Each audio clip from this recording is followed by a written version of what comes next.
ଏହି 5 ମିନିଟର ଭିଡ଼ିଓ ଆପଣଙ୍କ ଆଗାମୀ 5 ବର୍ଷ ବଦଳାଇ ଦେବ।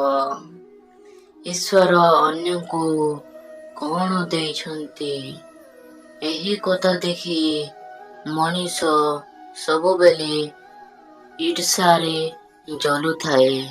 କିନ୍ତୁ ଈଶ୍ୱର ଆମକୁ କ'ଣ ସବୁ ଦେଇଛନ୍ତି, ଏହା ଦେଖିବାକୁ ଆମ ପାଖେ ନିଜ ପାଇଁ ସମୟ ନଥାଏ। ଏ ଦୁନିଆରେ ସବୁଠାରୁ ଆସନ୍ତାକାଲି କିଏ ବା ଦେଖିଥାଏ? ଆସୁଥିବା ମୁହୂର୍ତ୍ତରେ କ'ଣ ବା ଘଟିବ, କିଏ ବା ଜାଣିଥାଏ? ସେଥିପାଇଁ ମଣିଷ ହସୁଥିବା ଏହି ବର୍ତ୍ତମାନକୁ ହିଁ ଜୀବନ ବୋଲି କହିଥାଏ। ପୃଥିବୀରେ ରହୁଥିବା ମଣିଷ ଧନ ସମ୍ପତ୍ତିକୁ ଗଣୁଥାଏ। କାଲି କେତେ ଥିଲା, ଆଜି କେତେ ବଢ଼ିଛି। ତୁମର ସବୁଠାରୁ ବଡ଼ ଶତ୍ରୁ ତୁମେ ନିଜେ।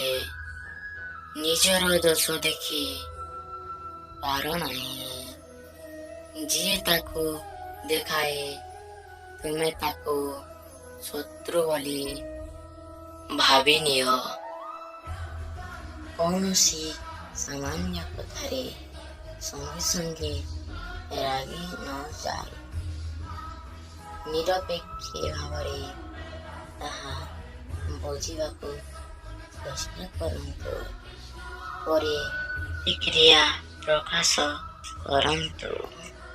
ବିଶ୍ୱାସ ଗୋଟିଏ ଛୋଟିଆ ଶବ୍ଦ। ଗଢ଼ିଲେ ଗୋଟେ ସେକେଣ୍ଡ ଲାଗେ,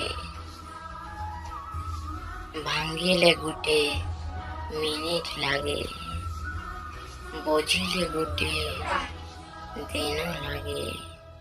ସତ କହିବାକୁ ଗଲେ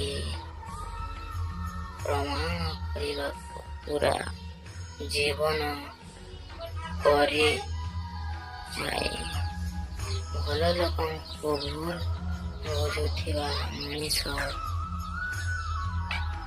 ଭବିଷ୍ୟତରେ ବହୁତ ପସ୍ତାଏ।